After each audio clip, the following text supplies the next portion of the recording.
Assalamualaikum warahmatullahi wabarakatuh, Sobat Rizal. Apa kabarnya hari ini? Semoga dalam keadaan sehat walafiat dan selalu dalam lindungan Allah Subhanahu wa Ta'ala.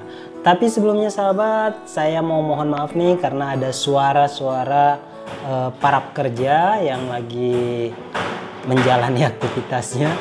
Jadi video kita lagi agak berisik ya, gitu ya.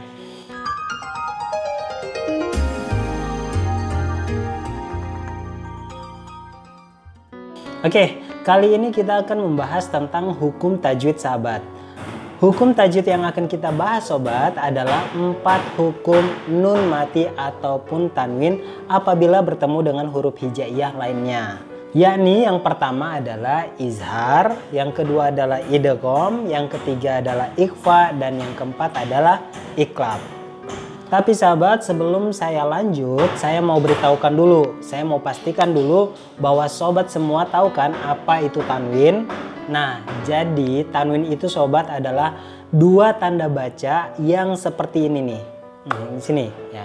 Yang seperti ini yang berada di atas atau di bawah huruf hijaiyah.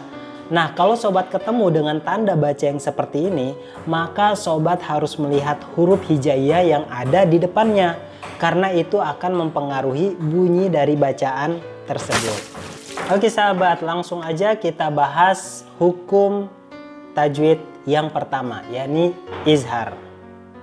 Nah sobat, sebelumnya kita harus tahu dulu apa itu arti izhar.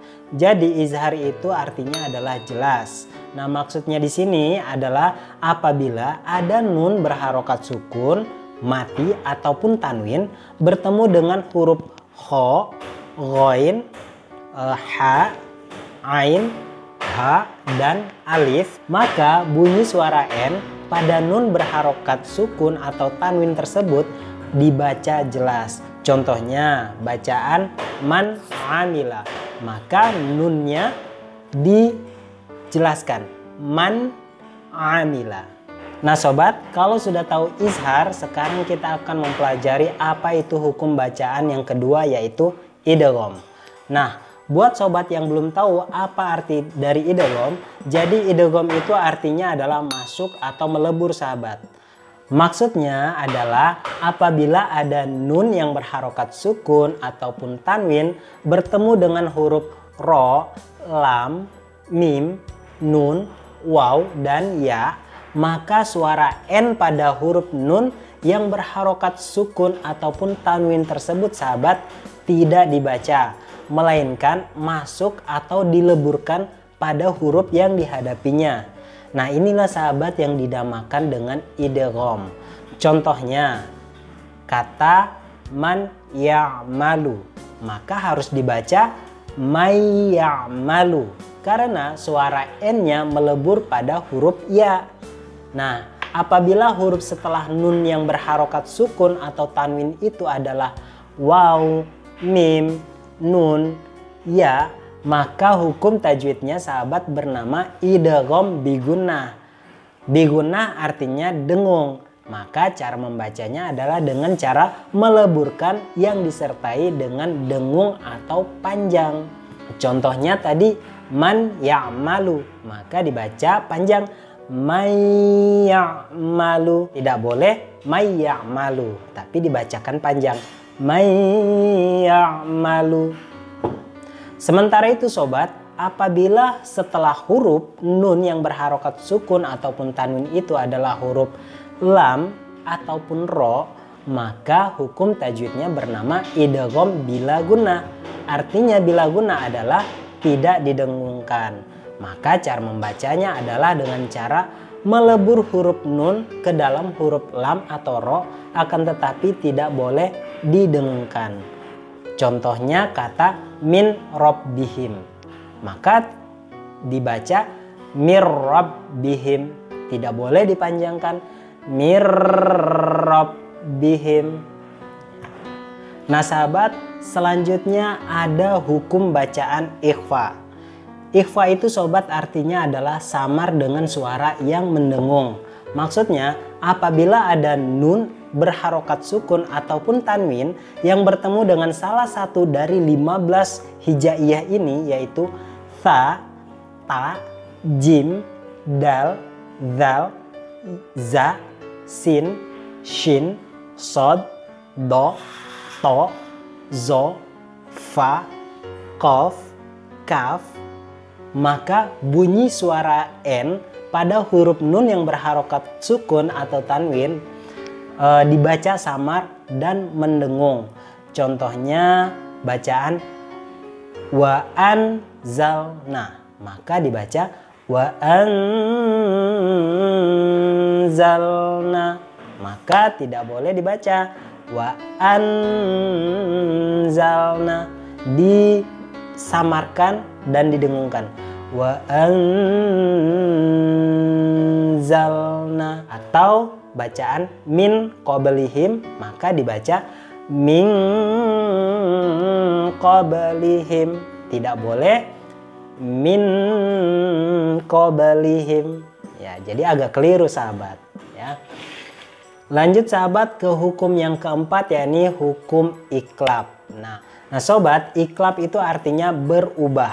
Nah, hukum iklab hanya berlaku pada nun sukun atau tanwin yang bertemu dengan huruf ba. Maka bunyi N berubah menjadi M. Contohnya min ba'di, maka harus dibaca mim ba'di. Kenapa? Nun mati atau tanwin ketemu huruf ba, maka dibaca mim ba'di, bukan min ba'di. Nah sobat, sekarang sudah tahu kan 4 hukum tajwid nun mati ataupun tanwin apabila bertemu dengan salah satu huruf hijaiyah. Yuk kita simak bacaan Quran surah Al-Hujurat ayat 10 dan 12 secara bersama-sama. Lalu nanti kalian teliti dalam ayat tersebut manakah yang mengandung 4 hukum bacaan tajwid tersebut ya. Nah, Quran surah Al-Hujurat ayat 10 dan 12 ini akan dibacakan oleh Ustadz Azhar Fitri dari channel Masjid Al-Jihad. A'udzu billahi minasy syaithanir rajim. Innamal mu'minuna ikhwatun fa aslihu baina akhawaykum wattaqullaha la'allakum turhamun. Ya ayyuhalladzina amanu ijtanibu katsiran minadh-dhann inna ba'dadh-dhanni ithmun wa la tajassasu wa la yaghtab ba'dukum ba'dha أيحب أحدكم أن يأكل لحم أخيه ميتا فكرهتموه واتقوا الله إن الله تواب رحيم. Semoga bermanfaat bagi kita semua. Wassalamualaikum warahmatullahi wabarakatuh. Nah sahabat, tadi sudah kita dengarkan, kita simak bersama-sama bacaan Quran surah Al-Hujurat ayat 10 dan 12. Nah kali ini kita akan bahas terjemahan Quran surah Al-Hujurat ayat 12-nya. Ayat 10-nya nanti di video selanjutnya sahabat.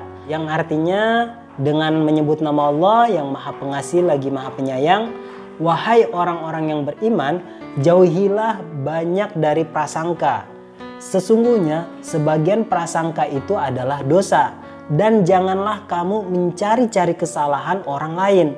Dan janganlah ada di antara kamu yang menggunjing sebagian yang lain. Nah, apakah ada di antara kamu yang suka memakan daging saudaranya yang sudah mati? Tentu kamu merasa jijik. Dan bertakwalah kepada Allah. Sesungguhnya Allah maha penerima tobat dan maha penyayang.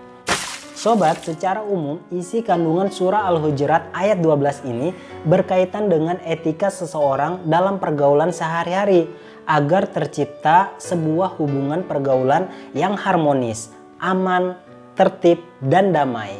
Poin penting yang menjadi isi kandungan dari Quran Surah Al-Hujurat ayat 12 ini antara lain sahabat adalah yang pertama, kita dilarang untuk berprasangka buruk atau suuzon. Yang kedua, kita dilarang mencari-cari kesalahan orang lain atau yang namanya tajassus. Dan yang ketiga sahabat adalah kita dilarang untuk menggunjing atau bergibah. Dan yang terakhir adalah penegasan bahwa Allah Maha Penerima Taubat dan Maha Penyayang terhadap semua hamba-hambanya. Sobat Rizal, berkaitan dengan berprasangka buruk atau suuzon, Rasulullah SAW pernah bersabda yang artinya, jauhkanlah dirimu dari prasangka buruk. Sesungguhnya prasangka buruk itu adalah ucapan yang paling bohong. Hadis ini diriwayatkan oleh Bukhari dan Muslim. Sobat, apabila seseorang sudah terbiasa untuk berprasangka baik terhadap siapapun yang ditemuinya, maka ia akan senantiasa melihat semua orang dengan pandangan yang positif atau baik dan tidak pernah mencari-cari kesalahan orang lain. Kemudian sobat, menggunjing atau menggibah artinya menceritakan segala macam aib atau keburukan yang benar-benar dimiliki oleh orang lain. Apabila ternyata sahabat yang diperbincangkan itu adalah sesuatu yang tidak benar-benar dimiliki oleh orang yang diperbincangkannya, melainkan sekedar gosip tanpa bukti dan fakta, maka sahabat, perbincangan itu bukanlah gibah, melainkan fitnah. Nah sahabat, hukum menggunjing atau menggibah sama halnya dengan hukum mencari-cari kesalahan orang lain atau berprasangka buruk yang haram serta berdosa bagi mereka yang melakukannya. Bahkan sahabat, dalam Quran Surah Al-Hujurat ayat 12 ini Allah menegaskan bahwa perumpamaan orang yang selalu menggunjing diibaratkan seperti halnya memakan bangkai manusia yang digunjingnya. Nah, di akhir ayat sobat, Allah menegaskan bahwa Allah Maha Penerima Taubat dan Maha Penyayang terhadap semua hamba-hambanya. Artinya sahabat, Allah akan senantiasa menerima semua taubat dari seorang hamba jika dosa yang pernah dilakukannya itu tidak berkaitan dengan hak sesama manusia. Lalu bagaimana kalau misalnya dosanya itu berkaitan dengan hak sesama manusia? Nah sahabat, jika dosa tersebut berkaitan dengan hak sesama manusia, maka Allah akan menunda pengampunannya selama hamba tersebut belum meminta maaf dulu terhadap orang yang pernah disakiti atau diambil hak-haknya. Sobat Rizal, hari ini kita sudah membahas arti, makna, dan hukum tajwid di dalam Quran Surah Al-Hujurat ayat 12. Di video selanjutnya kita akan membahas tentang arti, makna, dan hukum tajwid di dalam Quran Surah Al-Hujurat ayat 10. Semoga materi ini bermanfaat dan dapat kita pahami untuk kita terapkan bersama-sama sahabat dalam kehidupan kita sehari-hari. Buat sahabat Rizal yang ingin mendukung channel dakwah ini, cukup klik tombol subscribe di bawah video ini dan aktifkan lonceng notifikasinya. Jangan lupa untuk selalu memberikan manfaat kepada orang lain dengan cara share video ini. Karena sebaik-baik manusia adalah yang paling bermanfaat bagi manusia. Hadis riwayat Ahmad. Kita ketemu lagi di video selanjutnya. Assalamualaikum warahmatullahi wabarakatuh.